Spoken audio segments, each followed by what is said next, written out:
ISSC മലയാളിയുടെ current അഫയേഴ്സിന്റെ പുതിയൊരു ക്ലാസ്സിലേക്ക് എല്ലാവർക്കും സ്വാഗതം. ഇന്ന് നമ്മൾ ആദ്യം നോക്കുന്നത് ഖേലോ ഇന്ത്യ സ്കീമിനെ കുറിച്ചാണ്. ഇപ്പൊ റീസെന്റ് ആയിട്ടുള്ള ഒരു സ്പീച്ചിൽ നമ്മുടെ പ്രൈം മിനിസ്റ്റർ ഈ ഖേലോ ഇന്ത്യ സ്കീമിന്റെ റോള് ഇന്ത്യയെ എത്രത്തോളം ഇന്റർനാഷണൽ സ്പോർട്ടിംഗ് ഇവന്റ്സിൽ പെർഫോമൻസ് ഇംപ്രൂവ് ചെയ്യാൻ സഹായിച്ചു എന്നതിനെ കുറിച്ച് സംസാരിച്ചിരുന്നു. അങ്ങനെയാണ് ഇത് ന്യൂസിൽ വരുന്നത്. 2017 ഖേലോ ഇന്ത്യ സ്കീം ലോഞ്ച് ചെയ്തത്. അപ്പോൾ നമ്മുടെ ഇന്ത്യയിലെ മേജർ സ്പോർട്ടിംഗ് നേഷൻ ആയിട്ട് ഉയർത്തിക്കൊണ്ട് വരാൻ വേണ്ടിയിട്ട് ഇന്ത്യയുടെ സ്പോർട്സ് ബിൽഡ് ചെയ്യാൻ വേണ്ടിയിട്ടും അത്ലറ്റ്സിന്റെ പെർഫോമൻസ് ഇംപ്രൂവ് ചെയ്യിക്കാൻ വേണ്ടിയിട്ടൊക്കെയാണ് ഖേലോ ഇന്ത്യ സ്കീം കൊണ്ടുവന്നത്. ഇതൊരു സെൻട്രൽ സെക്ടർ സ്കീമാണ്. Ministry of youth affairs and sports ആണ് ഇതിന്റെ ഒരു നോഡൽ ഏജൻസി എന്ന് പറയുന്നത്. ഈ സ്കീമിന്റെ അണ്ടറിൽ Khelo India youth games, Khelo India university games, അതുപോലെ ഖേലോ ഇന്ത്യ വിന്റർ ഗെയിംസ്, അങ്ങനെ 3 ആനുവൽ സ്പോർട്ടിംഗ് ഇവന്റ്സും കൂടെ നമ്മൾ നടത്തി വരുന്നുണ്ട്. Next national quantum mission. ഇപ്പൊ department of science and technology ആണ് ഈ നാഷണൽ ക്വാണ്ടം മിഷന്റെ പുറകിലുള്ളത്. ഇപ്പോൾ ക്വാണ്ടം ടെക്നോളജിയുമായി റിലേറ്റ് ചെയ്ത സ്പെഷ്യൽ തീമാറ്റിക് ഹബ്സ് സെറ്റ് ചെയ്യാൻ വേണ്ട proposals DST, department of science and technology invite ചെയ്തിട്ടുണ്ട്. അങ്ങനെയാണ് ഇത് ന്യൂസിൽ വരുന്നത്. ഇപ്പോൾ DST എന്ന് പറയുന്നത് 2023 മുതൽ 2031 വരെ ഇംപ്ലിമെന്റ് ചെയ്യാനാണ് നമ്മൾ തീരുമാനിച്ചിരിക്കുന്നത്. ഇപ്പോൾ ക്വാണ്ടം ടെക്നോളജിയിൽ ഒരു ഇന്നോവേറ്റീവ് ആയിട്ടുള്ള ഒരു വൈബ്രന്റ് എക്കോസിസ്റ്റം ക്രിയേറ്റ് ചെയ്യുക, അതുപോലെ അവിടെ സയന്റിഫിക് റിസർച്ച് ഒക്കെ ഇൻക്രീസ് ചെയ്യിക്കുക, ഇതൊക്കെയാണ് ഈ ഒരു പ്രോഗ്രാമിന്റെ ഒരു എയിം എന്ന് പറയുന്നത്. അപ്പോൾ ക്വാണ്ടം മിഷൻ അഡോപ്റ്റ് ചെയ്യുന്ന 7ാമത്തെ കൺട്രിയാണ് ഇന്ത്യ. ഇതിനു മുന്നേ 6 കൺട്രീസ് ആണ് ക്വാണ്ടം മിഷൻ ഇനീഷ്യേറ്റ് ചെയ്തിരിക്കുന്നത്. USA, Austria, Finland, France, Canada and China. അപ്പോൾ നാഷണൽ ക്വാണ്ടം മിഷന് കുറച്ച് ഒബ്ജക്റ്റീവ്സ് ഉണ്ട്, നമുക്ക് നോക്കാം. 5 ഇയേഴ്സിനുള്ളിൽ തന്നെ 50 മുതൽ 100 ഫിസിക്കൽ ക്യൂബിറ്റ്സ് ഉള്ള ക്വാണ്ടം കമ്പ്യൂട്ടേഴ്സ് ഡെവലപ്പ് ചെയ്യാം. അതുപോലെ 8 ഇയേഴ്സിനുള്ളിൽ 50 to 1000 ഫിസിക്കൽ ക്യൂബിറ്റ്സ് ഉള്ള ക്വാണ്ടം കമ്പ്യൂട്ടേഴ്സ് ഡെവലപ്പ് ചെയ്യാം. അതാണ് ഒന്നാമത്തെ ഒബ്ജക്റ്റീവ്. കൂടാതെ നാവിഗേഷൻ, കമ്മ്യൂണിക്കേഷൻ, അതുപോലെ പ്രിസിഷൻ ടൈമിംഗ്, അതിനൊക്കെ വേണ്ടിയിട്ടുള്ള മാഗ്നറ്റോമീറ്റേഴ്സിനെ ഡെവലപ്പ് ചെയ്യാം. വളരെ സെൻസിറ്റീവ് ആയിട്ടുള്ള ഹൈലി സെൻസിറ്റിവിറ്റി ഉള്ള മാഗ്നറ്റോമീറ്റേഴ്സിനെ ഡെവലപ്പ് ചെയ്യാം. അതാണ് രണ്ടാമത്തെ ഒരു objective.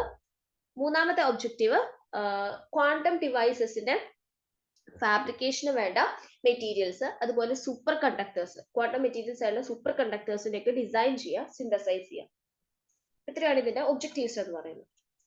Next national council of education, research and training, NCERT. NCERT 1961 government of India ആണ് സെറ്റപ്പ് ചെയ്യുന്നത്. ഇത് ഓട്ടോണോമസ് ഓർഗനൈസേഷൻ ആണ്.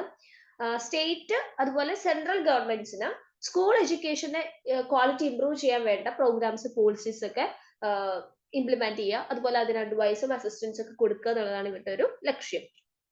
Next defence research and development organisation. അപ്പോൾ defence research and development organisation ഒരു R&D വിങ് ആണ്, മിനിസ്ട്രി ഓഫ് ഡിഫൻസിന്റെ ആണ്, government of India. 1958 form ചെയ്തത്. 3 institutes ഒരുമിച്ച് ചേർന്നിട്ട്, അല്ലെങ്കിൽ 3 ഓർഗനൈസേഷൻസ് ഒരുമിച്ച് ചേർന്നിട്ടാണ് defence research and development organisation ഉണ്ടായത്. അതായത് technical development establishment of Indian army, അതുപോലെ directorate of technical development and production with defence science organisation. അപ്പോൾ ഈ TDE, DT, DP, അതുപോലെ DSO, ഈ 3 ഓർഗനൈസേഷൻസ് ചേർന്നിട്ടാണ് defence research and development organisation ഉണ്ടായത്. Next border roads organisation, BRO. BRO എന്ന് പറയുന്നത് Indian armed forces support ചെയ്യുന്ന ഇന്ത്യയിൽ റോഡ് കൺസ്ട്രക്ഷന് വേണ്ടിയിട്ടുള്ള ഒരു ഫോഴ്സ് ആണ്, അല്ലെങ്കിൽ ഒരു ഓർഗനൈസേഷൻ ആണ്. അപ്പൊ ഇത് 7th May 1960 ഇത് ഫോം ചെയ്യുന്നത്. ഇന്ത്യയുടെ ബോർഡേഴ്സിലുള്ള ഇൻഫ്രാസ്ട്രക്ചേഴ്സ് ഡെവലപ്പ് ചെയ്യുക, അതുപോലെ നോർത്ത് ആൻഡ് നോർത്ത് ഈസ്റ്റേൺ സ്റ്റേറ്റ്സിലുള്ള റിമോട്ട് ഏരിയാസിൽ ഇൻഫ്രാസ്ട്രക്ചർ ഡെവലപ്പ് ചെയ്യുക എന്നൊക്കെ വേണ്ടിയിട്ടാണ് ഈ ഒരു BRO കൊണ്ടുവന്നത്. ഇപ്പൊ BRO ഏകദേശം 19 സ്റ്റേറ്റിലും 3ഓളം യൂണിയൻ ടെറിട്ടറീസിലും ഇൻഫ്രാസ്ട്രക്ചർ ഓപ്പറേഷൻസ് നടത്തുന്നുണ്ട്. കൂടാതെ നമ്മുടെ നൈബറിംഗ് കൺട്രീസ് ആയിട്ടുള്ള അഫ്ഗാനിസ്ഥാൻ, ഭൂട്ടാൻ, മ്യാൻമർ, തജക്കിസ്ഥാൻ, ശ്രീലങ്ക പോലുള്ള കൺട്രീസിലും ഇവരുടെ ഇൻഫ്രാസ്ട്രക്ചർ പ്രൊജക്ട്സ് ഡെവലപ്പ് ചെയ്യുന്നുണ്ട്. നെക്സ്റ്റ് പ്രധാനമന്ത്രി രാഷ്ട്രീയ ബാൽ പുരസ്കാർ. അപ്പോൾ ഇന്ത്യയിലെ കുട്ടികൾക്ക് വേണ്ടി കൊടുക്കുന്ന ഹയസ്റ്റ് സിവിലിയൻ അവാർഡാണ് പ്രധാനമന്ത്രി രാഷ്ട്രീയ ബാൽ പുരസ്കാർ എന്ന് പറയുന്നത്. Ministry of woman and child development ആണ് ആനുവലി ഇത് അവാർഡ് ചെയ്യുന്നത്. അപ്പൊ 5-നും 18-നും ഇടയിൽ പ്രായമുള്ള കുട്ടികളുടെ ഔട്ട്സ്റ്റാൻഡിംഗ് അച്ചീവ്മെന്റ്സ് റെക്കഗ്നൈസ് ചെയ്യാൻ വേണ്ടിയിട്ടാണ് ഇങ്ങനൊരു അവാർഡ്. 7 കാറ്റഗറീസ് ആണ് ഇവിടെ കൺസിഡർ ചെയ്യുന്നത്. 1 bravery, 2 art and culture, 3 environment, 4 innovation, 5 science and technology, 6 social service and 7 sports. Next Ramsar site. Ramsar site എന്ന് പറയുന്നത് ഇന്റർനാഷണൽ ഇമ്പോർട്ടൻസ് ഉള്ള വെറ്റ്ലാൻഡ് സൈറ്റിനെയാണ് നമ്മൾ റാംസർ സൈറ്റ് എന്ന് പറയുക. ഈ റാംസർ സൈറ്റിന് ഇമ്പോർട്ടൻസ് ഡെസിഗ്നേറ്റ് ചെയ്യുന്നത് റാംസർ കൺവെൻഷന്റെ ബേസിലാണ്. റാംസർ കൺവെൻഷൻ എന്ന് പറയുന്നത് കൺവെൻഷൻ ഓൺ വെറ്റ്ലാൻഡ്സ് എന്നാണ് അറിയപ്പെടുന്നത്. അതൊരു ഇന്റർനാഷണൽ എൻവയോൺമെന്റൽ ട്രീറ്റി ആണ്. 2 ഫെബ്രുവരി 1971 നമ്മൾ അത് സൈൻ ചെയ്തത് റാംസറിൽ വെച്ച്, ഇറാനിലെ റാംസറിൽ വെച്ച്. ഇതിന് യുനെസ്കോയിൽ നിന്നും സപ്പോർട്ട് കിട്ടുന്നുണ്ട്. നമ്മൾ എല്ലാ ഫെബ്രുവരി 2 എല്ലാ ഇയറും നമ്മൾ വെറ്റ്ലാൻഡ് ഡേ ആയിട്ട് സെലിബ്രേറ്റ് ചെയ്യാറുണ്ട്. അപ്പോ നാഷണൽ അതുപോലെ ഇന്റർനാഷണൽ കോർപ്പറേഷൻ ഉപയോഗിച്ചുകൊണ്ട് വെറ്റ്ലാൻഡ്സിനെ കൺസേർവ് ചെയ്യുക എന്നുള്ളതാണ് ഇതിന്റെ ഒരു പർപ്പസ് എന്ന് പറയുന്നത്. പിന്നെ ഇന്ത്യക്ക് ഇപ്പോൾ 75ഓളം വെറ്റ്ലാൻഡ്സ് ഉണ്ട് ഇന്റർനാഷണൽ ഇമ്പോർട്ടൻസ് ഉള്ളത്. അതായത് റാംസർ സൈറ്റ്സ് ഇന്ത്യയിൽ 75 എണ്ണമാണ് ഉള്ളത്. സൗത്ത് ഏഷ്യയിലെ തന്നെ ഏറ്റവും ഹയസ്റ്റ് ആണ് ഈ 75 വെറ്റ്ലാൻഡ്സ് എന്ന് പറയുന്നത്. Next Sambalpuri weavers. ഇപ്പോ സാമ്പൽപൂരി എന്ന് പറയുന്നത് ഒഡീഷയിലെ ഒരു സ്ഥലമാണ്. അവിടെ തുണി നെയ്യുന്ന ആൾക്കാരാണ് ഈ സാമ്പൽപൂരി വേവേഴ്സ് എന്ന് പറയുന്നത്.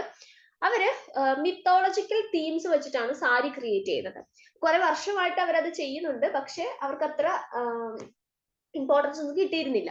പക്ഷെ ഇപ്പോ നമ്മുടെ രാമക്ഷേത്രത്തിന്റെ തുടക്കമായിട്ട് ബന്ധപ്പെട്ട് അവർക്ക് കുറച്ചും കൂടെ ഈ രാമായണവുമായി ബന്ധപ്പെട്ട ചില തീംസ് ഒക്കെ സാരിയിൽ ഉൾപ്പെടുത്തുന്നതുകൊണ്ട് അവർക്ക് ചില അഡ്വാൻറ്റേജസ് കിട്ടുന്നുണ്ട്. അപ്പോ ഇപ്പോ അവര് ചെയ്തിരിക്കുന്ന ഒരു സാരി എന്ന് പറയുന്നത് ബ്ലാക്ക് ആൻഡ് ബ്ലൂ വരുന്ന ഒരു സാരിയാണ്. അതില് റാം സേതു ബ്രിഡ്ജ് ആണ് അവരതിനകത്തേക്ക് വോവൻ ചെയ്തിരിക്കുന്നത്. അപ്പോ അതിനകത്ത് ശ്രീലങ്കയ്ക്കും ഇന്ത്യക്കും ഇടയിൽ ഒരു റാം സേതു ബ്രിഡ്ജ് കാണിച്ചിട്ടുണ്ട്. അപ്പൊ ആ റാം സേതു ബ്രിഡ്ജിന്റെ ഭാഗമൊക്കെ ഒരു മിഡിൽ പോർഷൻ ഒക്കെ ബ്ലൂ കളറിലാണ് കാണിച്ചിരിക്കുന്നത്. ആ സീയുടെ ഭാഗമൊക്കെ അവർ അതിനകത്ത് കാണിച്ചിട്ടുണ്ട്. അപ്പോ ഫുൾ ലെങ്തില് സ്റ്റോൺസ് ഒക്കെ വെച്ചിട്ടാണ് അവർ പാറ്റേൺ ചെയ്തിരിക്കുന്നത്. ഓക്കെ, സോ ഇത്രയാണ് നമുക്ക് ഇന്ന് ഡിസ്കസ് ചെയ്യാനുള്ളത്. Thank you.